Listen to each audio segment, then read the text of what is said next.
Good evening, everybody. Welcome back to another episode of Hub's Huddle, man. Today is Wednesday, October 31st, 2018. It is Halloween. We got Michael Myers and Jason sitting at the bar having a drink and Freddy Cougar looking through the window. Today, man, I'm going to talk about my week 8 results, how I did. I'm going to get into some trades that was made at the deadline, who I think has some good pickups, and I'm going to get into this debate, man. Tom Brady versus Aaron Rodgers. But first up, I'm going to talk about my week 8 picks. I finished 8-6.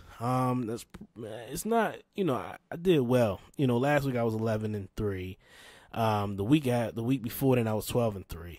Now I dropped down to 8-6. So that makes my overall 74, 45-2, which still ain't that bad. But, it could be better. Hoping to bounce back this week. Starting off with Thursday night football this week with San Francisco 49ers and the Oakland Raiders. This is a game where before the season started, we thought this was going to be a good game. And it still might be. Both of these guys only got one win. So it's still very, it's probably going to be better than what we all expect.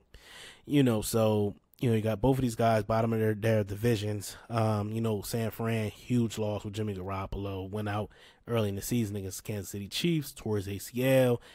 And the Oakland Raiders, man, they just ain't been up to par. You got Beast Mode on IR, Derek Carr and pitchers crying. He denying it, but who really knows? John Gruden, like I've been saying for weeks, he's overrated. And I think he's overpaid. I just think he was just brought to Oakland because they already moved to Vegas, and they need some star power over there. So what else is to bring in Chucky? Hey, it is what it is. My pick for this game, I like San Fran tomorrow. Whenever you're a squad that just blows up and you just lose the game, giving up 21 points in the fourth quarter like the Raiders did on Sunday against the Colts, I'm going to go to 49ers. And I think it's going to be more like a 28-24 type of game. 49ers ain't, it's got a bad break, man. You lost your star quarterback for the year. That's tough, man. So, but I think that, they bounce back. They go get a win this tomorrow night. We'll see what's going to happen. Also, as we all know, yesterday the trading deadline went down and a couple of key trades was made. First, you had Demaryius Thomas going to Houston. He's just there to fill in for Fuller, to be honest with you. I think, Demaryius Thomas lost a step or two. Maybe it's because he didn't have a really good quarterback in Denver. Who knows, man? Case Keenum, whatever. But, let's see what really happens. He's going to a better quarterback in Deshaun Watson. And let's see what happens. Actually, they play Denver on Sunday, so it's very interesting to see. I hope he does suit up and play. That'd be very interesting. Also, another trade that was made, Philadelphia traded a third-round pick to the Lions to get Golden Tate from the Detroit Lions. That was a good trade, but I don't think that addressed the major need for that team. I felt like they needed a defensive back or a running back. You had guys like Carlos Hyde, who got traded last week to the Jaguars, that they could have targeted, in the trade especially after losing G.O.A.T. And I know that, they might say, they have Josh Adams, and a lot of people are talking about Josh Adams now. Remember the kid, he's from, he went to Central Bucks up in Warrington, PA. Tough kid. It's pretty good. He went to Notre Dame, I believe. But my thing on him is that he runs a little bit too high. So, that could be issues, basically, when you're getting about a lot of touches. Well, he might not be getting a lot of touches. They go by running back by committee over there. So we'll see what's going to happen. I think, that deal basically allows more from Nelson Aguilar to stop getting, he's playing a lot of those slot, getting those screen catches and trying to take off, the quick dump off passes and making something happen with it. Nothing that's like Golden Tate's that's his specialty. So now you have that. So now you can look to see Nelson Aguilar, a lot of going across the middle, deep fly route, stuff like that. Something that he was doing last year open up the field. Somehow this kid gets open in the middle of the field, and I don't understand why. He just be open, and then he gets like a catch, and he gets like crazy yards at the catch. So it'd be interesting to see how they're going to use all these guys, going forward. Moving on, Washington Redskins, other hand, they made a counter.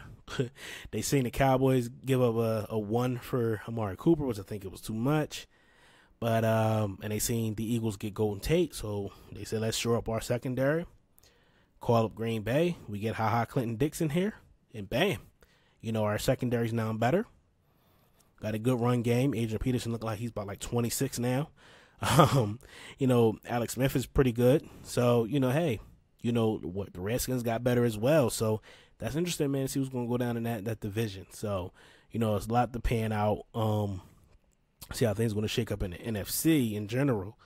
So, pretty much, that was pretty much all like the deals. I think got the better of the deal. Out of the wide receivers over the past week, you seen Amari Cooper go to the Cowboys. Demaryius Thomas went to the Texans, and the Eagles got Golden Tate. I think the Eagles got the better of that deal, giving up what they gave up, for Golden Tate. I think the Cowboys gave up too much for Amari Cooper. I think a first-round pick was too much. I think he was only worth like a third.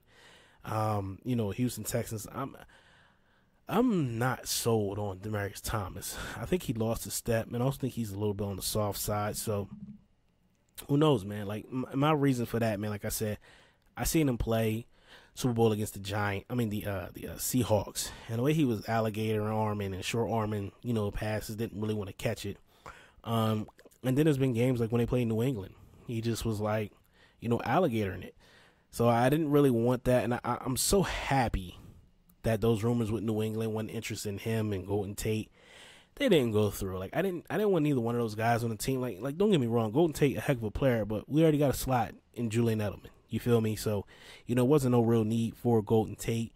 And Demaryius Thomas, like I said, he just soft. I didn't want him on the squad. So pretty much bam. Just looking forward, like all these moves, man. I think, the Redskins move was huge, as well as the Eagles. Like I said, with the Eagles, they had a different need. I think they could have addressed more.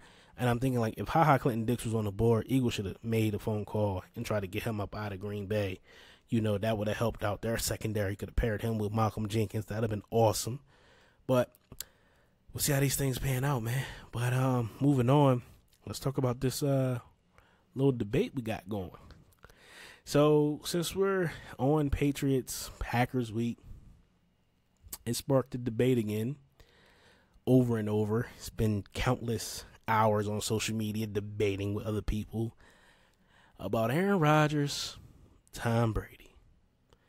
Now, I'm a Patriots fan. Be honest. Tom Brady's my guy. Aaron Rodgers, heck of a quarterback. But for people to basically, come out and just say, well, Aaron Rodgers is a greater quarterback. He doesn't have the accolades of Tom Brady, for one. People will say, well, that's because Tom Brady has a better team. Well, if Aaron Rodgers wasn't getting those fat checks from Green Bay, maybe Green Bay can put a better team around Aaron Rodgers. Ever think about that, folks? Nope. Can't pay everybody, man. Tom Brady took 3 pay cuts. 3.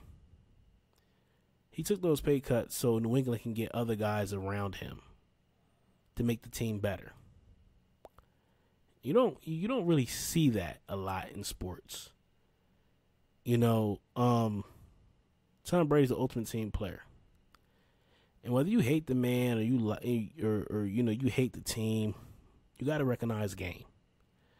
A couple weeks ago, I was talking to my uncle, and he's an Eagles fan. And he was like, yo, nephew, that Tom Brady a bad boy, man. And he said, for people who, don't realize how good he is, because they don't like him and they don't like the team, get in the way of them recognizing what game is. And when you don't recognize what game, like, you're missing out on how special things are. It's kind of like LeBron James. LeBron James is the best basketball player on the planet right now. I know Kevin Durant's in the mix, but LeBron James is the best basketball player on the planet. I'm not a LeBron James fan, but I enjoy watching him play.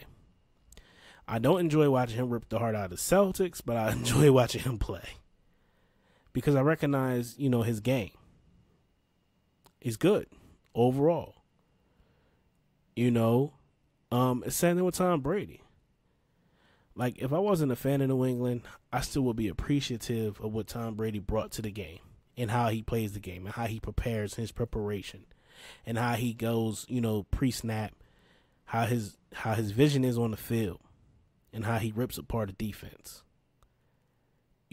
That's where you look at and you like, yo, this dude is really like, he is the real deal. And I'm not taking nothing away from Aaron Rodgers. Aaron Rodgers is a phenomenal quarterback. Aaron Rodgers is more athletic than Tom Brady? Yes. Overall, you got to go Tom Brady. And this is like not even counting the accolades, because when you count the accolades, people start saying, well, because Tom Brady had a better team and a better coach. Yeah, Tom Brady got a better coach because Mike McCarthy ain't touching Bill Belichick in no arena. But like I said, the whole team thing, if the dude wasn't taking so much money from the team, they could get other players around him, to build. Tommy takes those pay cuts so they can get other players in there. And also, when you look at the body of work and who Tom Brady prevented from winning titles, Tom Brady prevented Peyton Manning from winning many titles. Peyton Manning got 2 out of that. That AFC pretty much has always been on lock. Like, New England's always been in the mix every year for 18 years. It's only been 2 times they didn't make the playoffs. That was, 2002, the year after they won the first title, and the year Tom Brady got hurt, they went 11-5, and the Dolphins ended up getting in, though, for a tiebreaker. So, you look at that, man, and the body of work every year. And when you look at, 2 minutes left in the game, and you got Tom Brady with the ball, we all pretty much know what's going to happen. It's like you all seen that story before. And if you look at, like Aaron Rodgers, yeah. In the playoffs, Atlanta's his boogeyman. Seattle his boogeyman. Yeah, he'll beat up on teams like the Cowboys. Probably split with San Fran. Except for that 1 year when they had Kaepernick. But people, you get it, twisted. Like, it's okay if you hate Tom Brady and the Patriots, but you still got to recognize game when you see it. You can't just hate them, and it's a reason why you hate them. You hate them because they win. You hate them because they're good. That's just like people who hate Golden State Warriors. You don't hate them because, all these players. You hate them because they're winning. If they got all those collection of players and they lost, you wouldn't care. But you hate them because they win, and they win so much. They taking stuff from your team. Whether you're like a Houston Rockets fan, if you're a Utah Jazz fan, just like me and Boston and LeBron James. I don't like LeBron James, but he's a bad dude. He's a heck of a player, one of the best players ever. I recognize the game. That's something you got to do here with Tom Brady. You never hear nobody say, man, I'll be so glad when Aaron Rodgers retire so my team can start winning. You don't. But what you do hear is, I'll be so glad when Tom Brady retires so my team can start winning. Or I'll be so glad when Tom Brady retires so somebody else can win. Or I'm so sick of New England, I just want somebody else to win. You don't hear that about any other team. You don't hear that about any other quarterback. You just don't. And that separates him from everybody else. This cat 41 years old, and he's outperforming a lot of these cats is half his age. Looking at your 26-year-olds, 24s, all these young guys, he out here outperforming. Dude's on top of his game year in and year out. You rarely see a slip up. You just don't. And this the kind of stuff that we gotta realize. Like, he's on the tail end of his career. That's where people just need to start appreciating it, because when he retires, it ain't gonna be another one like him. And that's the bottom line. I mean, if you look at that, like, you got your young guys now, but nobody's gonna take the approach that Tom Brady took. 6th round draft pick, 199 overall. Came in with a chip on his shoulder. Drew Bledsoe got hurt. Unfortunate. Tom Brady takes over. No looking back. He promised Robert Kraft when he got drafted, when he met Robert Kraft, this is the best decision you ever made. Tom Brady bet on himself. And he plays with that chip year in and year out. Like, a lot of these guys don't play with that chip. He after all his accomplishments and accolades, 5 Super Bowl championships, MVP, Super Bowl MVPs, Pro Bowls, All Pro, all of that, he still plays with a chip on his shoulder as a guy that nobody wanted for 198 picks until pick 199. You think about that. I'm not taking nothing away from Aaron Rodgers. Heck of a quarterback. But ain't nobody playing with a chip like Tom Brady to come out and perform at the level that he's performing at year in and year out. You see a lot of teams, when they start winning a lot, they tend to get, or they just win one, they tend to get relaxed. Tom Brady comes out like he's never won nothing. The whole team, the whole thing with the Patriots, they come out like they never won anything before. And it's like, you continue to play with this chip. That's remarkable. Like, a lot of teams, when they win, they just fall back. They get lazy. They start writing books like Seattle, Philly. And this is not throwing shots. It's just what it is. It's the separation between these guys and everybody else. Like, and this is like, when we talk about this whole GOAT debate, like, Tom Brady's on a different level from all of these guys. Like I said, more athletic. Aaron Rodgers, no doubt. He can throw that ball. He can move in the pocket. That dude's bad. But when you try to put him in this GOAT conversation, you just can't. Like, he doesn't have, what time he's bringing to the table. He doesn't.